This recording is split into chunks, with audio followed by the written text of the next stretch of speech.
Bloomberg Audio Studios. Podcasts, radio, news. We have the Lyft CEO, David Risher, standing by with Bloomberg Technology's Ed Ludlow out in San Francisco. Ed, what's kind of astonishing, right, is the stock as of yesterday's close was down 4% year to date. And now we're up 30% in the session. How things change. David Risher, good morning. Good morning, guys. Good to see you. You know what I'm like. I don't want to get into numbers that have already been discussed on the call. Yeah. Great outlook for the quarter, the full year, the future. What is different about Lyft now? Well, so I've been in the job about 18 months, and I've been, I think, laser focused since day one. Customer obsession.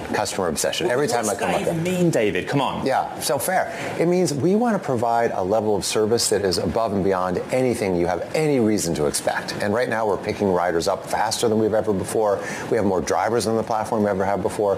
Drivers prefer us 12 points over the other guy, which is fantastic. Say the other guy's name. Come on. I'm not going to talk about those guys. I don't even know who you're talking about, really. I got a little confused there. But anyway, the point being that the better you do for your riders, the better you do for your drivers, the more people respond. And that's why we've got all the records that you're seeing. Just very quick. Detail, it matters when it comes to consumer behaviors, psychology. My research and understanding is that Lyft is very much the commuter space right now. Urban areas, San Francisco is one example where we are. Tell me more about that. Sure. So you're right, Monday to Friday, about half our rides are commute rides, which is enormous. Just think of the time people are saving not having to drive themselves and so forth. We introduced something called Price Lock a while back, which allows people to lock in a price, get rid of surge pricing, which I'm no fan of, neither is anybody else. And that's had a great effect on commute, because commute people take the same ride every day, but they don't like to see the price bounce around. So it's been a huge success. We've got about 200,000 people who've got a Price Lock pass right now. Keeps growing. Autonomous vehicles? Yeah. Okay, I want to have a really honest conversation about this. Great. As you know, it's something that I work on every single day. Our colleagues at Bloomberg Intelligence, our research arm, say that you face disintermediation risk because you're small. You announced a partnership with Mobileye, which is a maker of sensors and system and a chip. I don't see it. I don't understand how that gets you to market with offering autonomous rides on your platform. Yeah, sure. Love the question. So first, I think AVs are going to be a huge accelerant, actually a TAM expander, addressable market expander for Lyft, because I think what it's going to do is it's going to bring new product onto the platform that people are going to like. Some people are going to like being driven by a human. Some people are going to think being driven by a robot is pretty cool. Some use cases favor one or the other. So anyway, I think the hybrid future is what we're looking at over time. Now, Mobileye, they make the sensors, they make the tech. You probably have them in your car right now. Lane assist, smart cruise control, all that stuff. That's level 2. Level 4 is full self-driving. So imagine a world where Mobileye tech, which might show up in a Honda or a GM or a Ford or a Stellantis or a Volvo or whatever, imagine that you can push a button saying, you know what, push this button and your car is now available on the Lyft platform to pick people up and pick them up wherever they are, whatever. So it's a way to sort of, today, if you want to drive for Lyft, that means you're using your time and your car. Tomorrow, maybe you just use your car. We're getting somewhere now, because what you're describing is very similar to Elon Musk's vision for the Tesla proprietary app. If you're a Tesla owner, you can submit your vehicle to the fleet, and when you're not using it, it works more like Airbnb than any other platform. But again, it's very hard for people to see the jump there. I'll let you answer, but Uber and Waymo, for example, is very tangible. You can summon a Waymo in those future markets next year, Austin and Atlanta. Yeah, where are we? Right, I got it. Well, so look, so we're doing both, right? So we just signed an agreement with May Mobility, which is also does full self-driving in Atlanta, and that'll be available next year. So that's fantastic.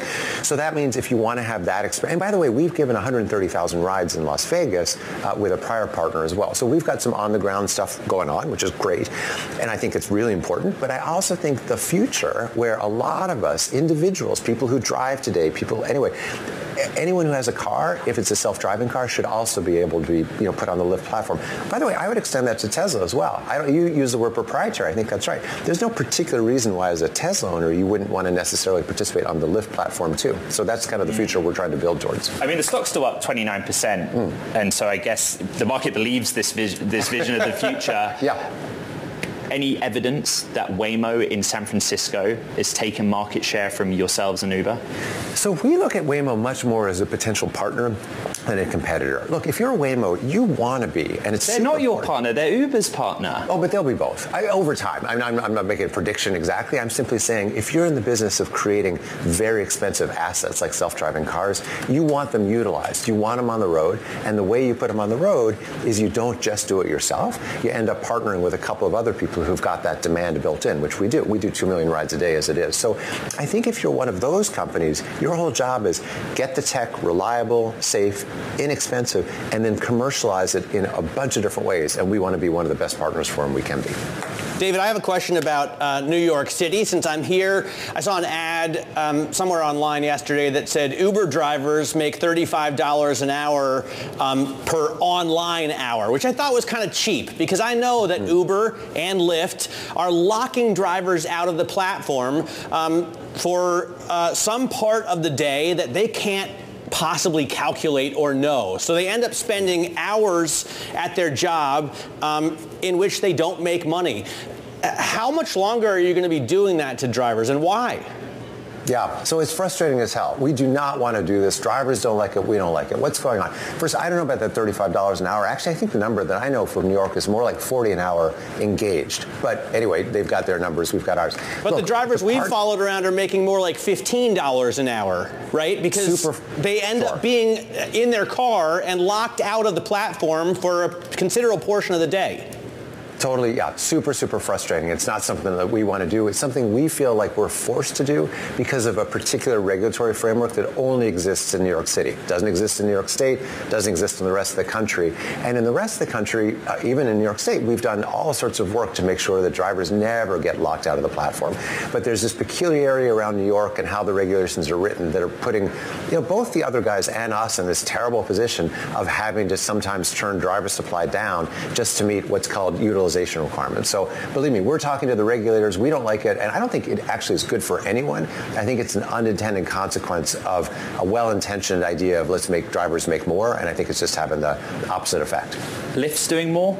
I think about some of the partnerships. We had the DoorDash CFO on the show this past week. It's an example. Yeah. But again, you and I have had this conversation, let's say, a dozen times now? Yeah. What's the next thing for Lyft, the new business lines? For example, like some people find it really interesting whether you sell more of your data to the OEMs. It's a really interesting case study. Well, I mean, let me talk about partnerships in general. So, our focus is rideshare, right? That's what we focus on. So when you focus, you can do great work, which means you can have more riders, more drivers, better experience, better service. But it also means if you want to really meet your customers where they are, you need to partner, right? So we just announced a partnership with DoorDash, as you say. I think of it as two great tastes that go great together. I think it's an old Reese's peanut butter thing. Maybe it doesn't land in the UK, but anyway, in the US, that's what we talk about. I've been here long enough. You've been here long enough. You kind of know it, so you've drunk the Kool-Aid. You've eaten the cup. But anyway, the point is, you can save on both. As a Dash Pass user, you can save on Lyft. As Lyft, you can save on Dash Pass. So that's a great, type of partnership we've already announced. And I encourage you to link your accounts. But anyway, we'll do more and more of that. So as we provide incredible transportation service, get you out to the world, connect with other people, we want to work with other partners who can make the experience even bigger. David, President-elect Trump. Yeah. What's Lyft's plan for the next administration and what the world looks like? Well, I don't know exactly what the world looks like, but I can tell you this. Look, we work at the federal level with all of the administrations over the last 10 years, right? And our big focus at the federal level actually gets back to Max's question. How can we have sort of federal level legislation that actually helps us recognize that drivers they're not full-time employees. Frankly, it doesn't exactly feel like independent contractor either fully. It feels like a blend of both. And how can we find a national strategy that kind of gives them benefits and so forth? That's what we're focused on at the national level. We also do a ton of work at the state level and the local level. Here in San Francisco, we met with the mayor a couple months ago. We don't know if she'll be the mayor in the future or future person, but anyway, about how can we bring more life to San Francisco. Just really quick, Elon Musk on Tesla's last earnings call said that in the scenario of a Department of Government Efficiency, he'd use that platform to work towards federal level regulation of autonomous cars. Yeah. Do you support that idea, and what do you want to see happen? I absolutely support it. Of course, a lot of work has to be done to come up with smart regulation there. But the reason we support it is simple. it's not super fun to have 50 different states to work with 50 different regulations. Nobody likes it. You got to test some things and so forth. At a certain point, though, you need to take a stance, at the country level. I don't know. I think autonomous vehicles are going to be safer. They know the laws. They follow the laws. They've got 8 eyes to R2. So, they're going to be safer, but it's going to be one of those things we're going to have to step in it step by step so that, frankly, it works for all of humanity, not just for the robots. David Risher, Lyft CEO, thank you very much for being here.